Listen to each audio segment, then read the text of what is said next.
आज के इस पावन दिन में और नवरात्रि के समय में इस भागवत कथा का जो आयोजन इस महीने में होने जा रहा है, उस कार्यक्रम के नियोजन का पहला नींव अभी आज डाल रहे हैं, भूमि पूजन हो रहा है और मुझे पूरी उम्मीद है कि ये बहुत सक्सेसफुल होगा ये भागवत कथा का आयोजन और सभी थाना शहर के जो निवासी हैं उनको इस भागवत कथा सुनने का लाभ मिलेगा।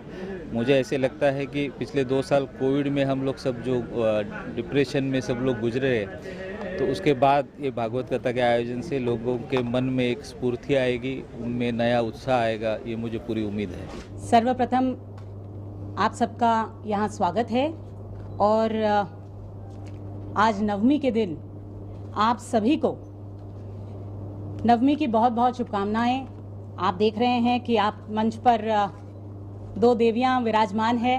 मेरे साथ मंच पर समीरा पालवी जी, मेरे साथ भाई सुशील गाड़िया जी, पवन शर्मा जी, संदीप कानोड़िया जी और विजय जी बसोतिया जी। ये आज हमने आप लोगों को खासकर इसलिए बुलाया है क्योंकि 14 तारीख से 21 तारीख तक एक अद्भुत अनोखा सा कार्यक्रम थाने नगरी में होने वाला है। थाने नगरी में क्यों होने वाला है? क्योंकि थाने एक ऐसा शहर है जो पूरे देश में बहुचर्चित रहा पिछले चंद महीनों में। और किस लिए चर्चित रहा? धर्म के लिए।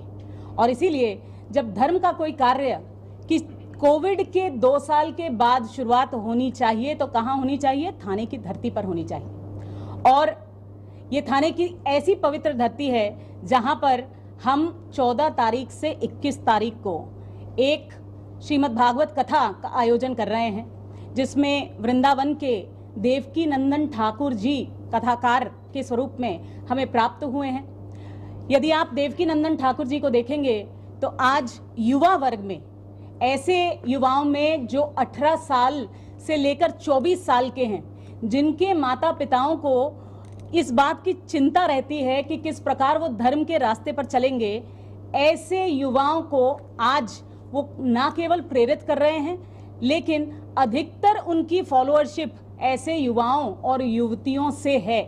और इसीलिए युवाओं को प्रेरणा देने के लिए पहली बार आज तक देवकी नंदन ठाकुर जी मीरा भाईंदर आए हुए हैं, नवी मुंबई आए हुए हैं, लेकिन आज तक थाने नगरी नहीं आए।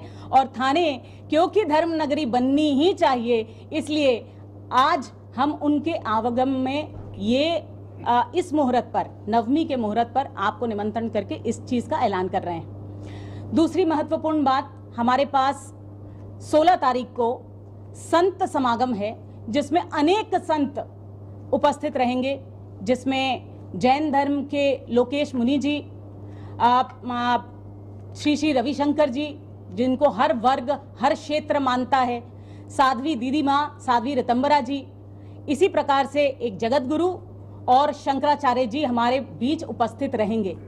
और किस बात की चर्चा होगी ये आपको इस बात से समझ में आएगा कि उनके सामने अधिकतर जो लोग बैठे रहेंगे वो लोग प्रिंसिपल्स होंगे, एकेडमिशियंस होंगे, स्टूडेंट्स होंगे, क्योंकि हम इस बात पर चर्चा कर रहे हैं कि किस प्रकार स्कूल में धर्म की पढ़ाई गीता के स्वरूप में पहुंचानी चाहिए। क्योंकि गीता हमें कर्म सिखाता है, धर्म सिखाता है और जीवन शैली सिखाता है। किस प्रकार छोटे से बड़े व्यक्तियों को हमें धर्म से जोड़ना चाहिए। और हिंदू धर्म सनातन धर्म है।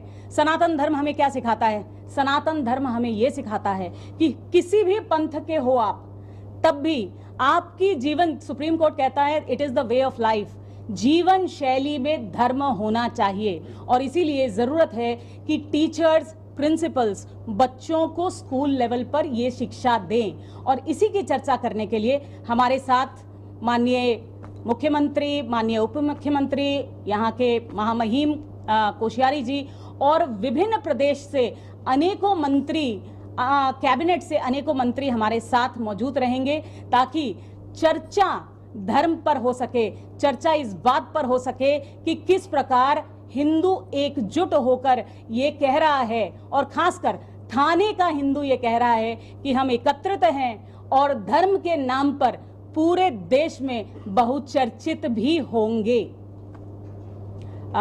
हमें केवल मात्र इतना कहना है, आयोजन समिति आपके पास, आपके सामने बैठी है।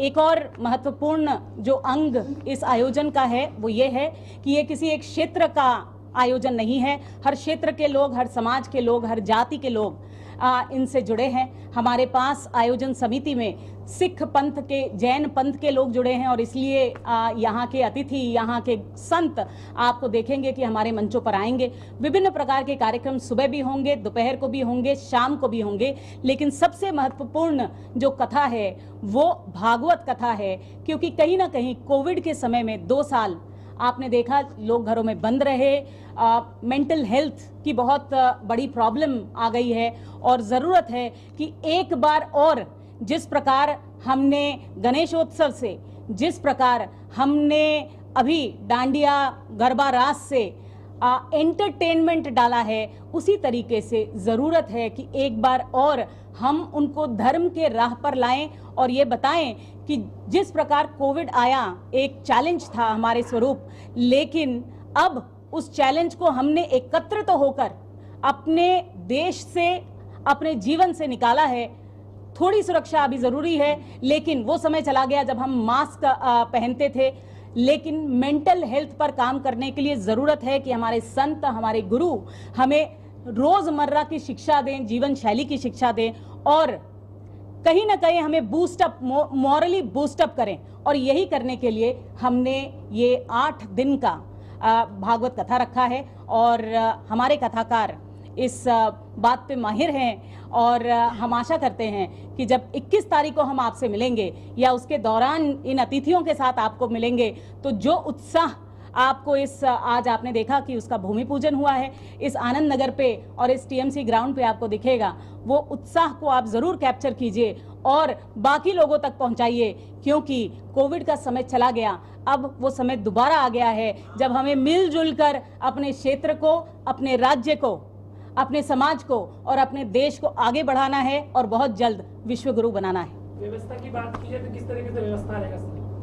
देखिए, हम ये एक्सपेक्ट कर रहे हैं कि जितने ज़्यादा लोग हमारे पास आएँ, क्योंकि ये फ्री कथा है, जितने ज़्यादा लोग जुड़े वो उनका स्वागत है।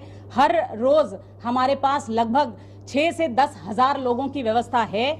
सुबह से लेकर कार्यक्रम शुरू होंगे, शाम तक कार्यक्रम की पत्रिका आपको अवेलेबल की जाएगी और विभिन्न प्रकार के कार्यक्रम है, विभिन्न समाज के कार्यक्रम है, कहीं सुंदरकांड पाठ है तो कहीं गायत्री परिवार है।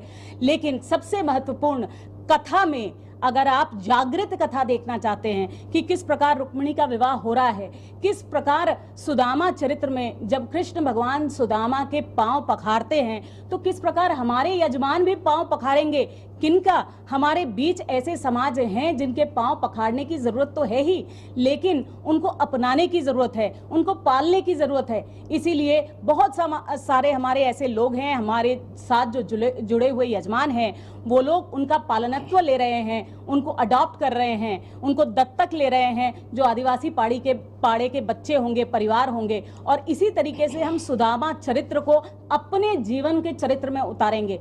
तो व्यवस्था बहुत है, आप लोगों का स्वागत है, आप लोगों के लिए व्यवस्था है। हम आंखें बिछाएं, पलके बिछाएं, आप लोगों का इंतजार करेंगे।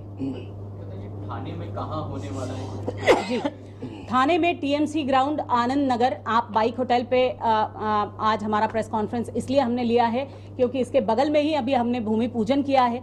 आज से हमारी व्यवस्थाएं शुरू होंगी। पहला फावड़ा आज हमारे पिछले कलेक्टर, जब हमने शुरुआत की थी और उनको निमंत्रण दिया था, तब वो हमारे कलेक्टर थे, राजेश नार्वेकर जी ने लगाया है और नारियल फोड़ा है। तो आनंद नगर में ये भव्य आयोजन होने वाला है। आप सभी का स्वागत है। आने वाले वक्त में कुछ इस तरह की प्लानिंग और देख सकते हैं? देखिए, ये शुरुआत है और जैसा मैंने आपको कहा है, 2 साल हर व्यक्ति, क्योंकि आयोजन समिति यहाँ सामने बैठी है और ये अनेक आयोजन करती आई है। चाहे आप श्याम सरकार का नाम सुन लीजिए या श्रीमद् भागवत कथा समिति का नाम सुन लीजिए, हमने अनेकों आयोजन किए हैं, इसलिए आयोजन चलते रहेंगे। लेकिन ये आयोजन बहुत महत्वपूर्ण है क्योंकि ये बहुत बड़े लंबे गैप और साथ में कोरोना के गैप के बाद हुआ है।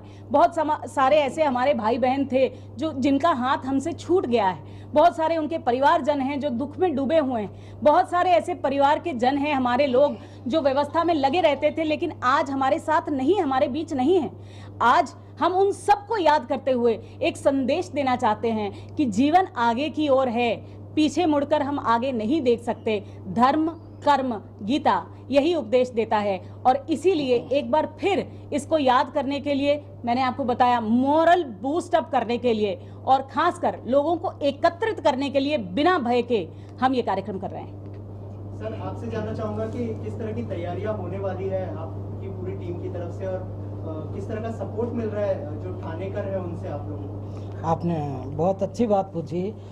आपको बता दें, ये जो कार्यक्रम हो रहा है, इस कार्यक्रम में न केवल आयोजक समिति, पूरा समाज जुड़ा हुआ है, पूरा सनातन धर्म जुड़ा हुआ है। जैन समाज अपनी तैयारियां कर रहे हैं, सिख समाज अपनी तैयारियां कर रहे हैं, उत्तर प्रदेश के लोग अपनी तैयारियां कर रहे हैं, उत्तराखंड के लोग तैयारियां कर रहे हैं, हमारे पंजाब के लोग तैयारियां कर रहे हैं और राजस्थान के लोग तैयारियां कर रहे हैं। इस प्रकार हर घर में ये एक उत्सव का माहौल बना हुआ है। ये तैयारियां नहीं, ये महोत्सव हो रहा है और इस महोत्सव में थाने की धरती से ऐसा कोई भी परिवार हम चाहते हैं कि वो इस कार्यक्रम से वंचित ना रहे, हम उन तक पहुँचे। और ये प्रयास हम जब स्टार्टिंग की थी तब जब 5-7 लोगों ने मिलकर जब सोचा था तब ऐसा लग रहा था कि हमको 55 लोगों की 51 लोगों की कमेटी बनाने में लोग ढूंढने पड़ेंगे। अभी लगभग 151 लोग तो अपनी पूरी सेवा देने के लिए हमारे पास आए हैं कि 8 दिन जो सेवा आप चाहेंगे, जो व्यवस्था करेंगे, उस व्यवस्था में हमें जो रिस्पॉन्सिबिलिटी दोगे उस रिस्पॉन्सिबिलिटी को हम पूरी करेंगे। हमें कुछ न कुछ सेवा दीजिए। जब ये समाज के अंदर ये एक जागृत भावना आती है ना, तब व्यवस्थाएं बहुत छोटी पड़ जाती है और भाव बहुत बड़ा हो जाता है। तो ये एक भावनात्मक कार्यक्रम होने जा रहा है। एक चीज़ मैं कहना चाहूँगी, हमारे साथ संदीप जी बैठे हैं, वो हमारे यजमान हैं।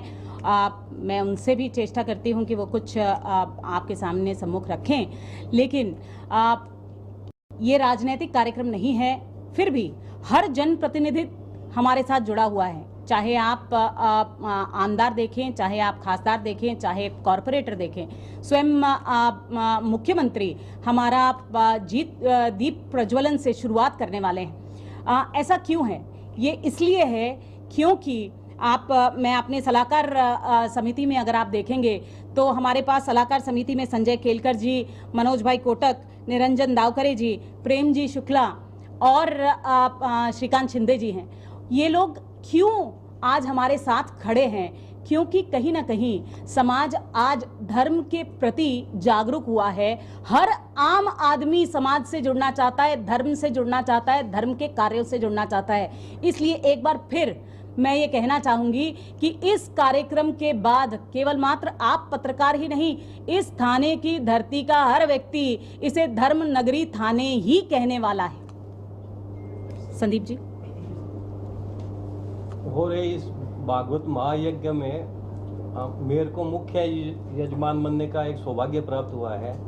हम सब चाहते हैं कि आप भी इसमें हो रहे 7-8 दिन के यज्ञ में एवरीडे जी जान से जुड़ो उसमें और हर चीज़ का तन मन धन से उसका सौभाग्य प्राप्त करो आप सब। बस, धन्यवाद। सर आप क्या मैसेज देना चाहेंगे जो ठाणेकर है यहाँ पर, जो बहुत ही जल्दी आने वाले हैं, उनके लिए क्या मैसेज होगा सर आपका? देखो, काफ़ी बातें मेरी बहन ने बोल दी हैं और मैं 2 शब्दों में यही कहूँगा, भागवत खाली कथा नहीं है। अगर सही बात से देखा जाए, अगर कोई ईमानदारी से इससे 8 दिन सुने तो स्वर्ग का यदि रास्ता कोई है तो यही है। और सनातन धर्म में स्वर्ग का रास्ता देखना अपने आप में बहुत बड़ी बात है। मैं इनके लिए मेरी बहन को और छोटे भाई को बहुत बहुत धन्यवाद दूंगा कि जो इन्होंने इतना बड़ा और बढ़िया कार्यक्रम यहाँ रखा है। मैम आप क्या कहना चाहेंगे, जो श्वेता जी ने जो इनिशिएटिव लिया है थाने करके लिए, क्या कहना चाहेंगे उसका? श्वेता जी ने जो इनिशिएटिव लिया है, जैसे उन्होंने अभी बताया कि पोस्ट कोविड हर एक आदमी को मेंटल रिलैक्सेशन की ज़रूरत है, क्योंकि मैं खुद एक पेशे से डॉक्टर हूँ, तो मुझे इन्होंने जब ये बताई चीज़ कि सही में अभी post Covid mental relaxation spirituality से ज़्यादा कुछ भी नहीं हो सकता है। और दूसरी खास करके मैं श्वेता जी का धन्यवाद ये करना चाहूँगी कि ये सारे पंथों में ये जो भागवत कथा आज ठाणे में हो रही है, महाराष्ट्र में आता है, और उसमें महाराष्ट्र पंथ के भी जो लोग हैं वो ये शोभा यात्रा में उस दिन जुड़ने वाले हैं। 14 अक्टूबर से जो हमारा शुरुआत होगी कार्यक्रम की, पहले दिन हमारी शोभा यात्रा रहेगी, उसमें सारे पंथों के साथ में महाराष्ट्रियन संस्कृति भी हम लोगों को देखने मिलेगी, जो यहाँ महाराष्ट्र से हम लोग रिप्रेजेंट कर रहे हैं। तो श्वेता जी की ये कार्य जो है, कार्य हमने जो भागवत कथा का किया है, वो बहुत ही ज़्यादा सराहनीय है, क्योंकि मुझे ऐसे लगता है कि मेंटल रिलैक्सेशन की ज़रूरत और स्पिरिचुअलिटी से हम लोग जो फिजिकल उनको सिम्टम आ रहे हैं पोस्ट कोविड, हम डॉक्टर जो दिख रहे हैं वो बहुत ज़्यादा कम होते जाएंगे। धन्यवाद। सर आप क्या कहना चाहेंगे? ये एक कथा ही नहीं है, ये हमारे पूरे देश को, हमारे विश्व को भी एक संदेश है कि भागवत इसका महत्व क्या है। ये घर घर पहुंचाने के लिए हम सारे समाज को इसमें, जैसे दीदी ने कहा है कि हमारे मराठी, गुजराती, पंजाबी, सिंधी सब लोगों को एकत्रित करके ये भागवत का महत्व जो एक हमारे परंपरा है, हमारे ऋषि मुनियों ने भी इसका बहुत तरीके से वर्णन किया है। और ये प्राय थोड़ा सा कम हो रहा था क्योंकि बीच में कोरोना आ गया था, तो इससे थोड़ा सा कम हो रहा था। अभी उसको जागृत करने के लिए, सब एक एक हिंदू को जागृत करने के लिए, एक एक भारत के वासी को जागृत करने के लिए, और भागवत में यही कहा गया है कि सबका कैसे भला हो, सबका कैसे उद्धार हो। और भागवत तो है भी सबको उद्धार करने वाली, सबके पितरों का हम लोग जैसे अपने सनातन धर्म में है कि पितरों के उद्धार के लिए भागवत करवानी चाहिए। तो ये संस्कार हमारे को आगे की पीढ़ी को भी देना है कि वो पीढ़ी को भी ये समझ में आवे कि भागवत का महत्व क्या है, ये लुप्त नहीं हो और इसका प्रचार प्रसार हो। इसके लिए हम लोग ये भागवत का आयोजन कर रहे हैं, और हम आपसे सबसे यही करेंगे कि आप लोग भी इसके अंदर सब सहभागी बने और हमारा साथ दें।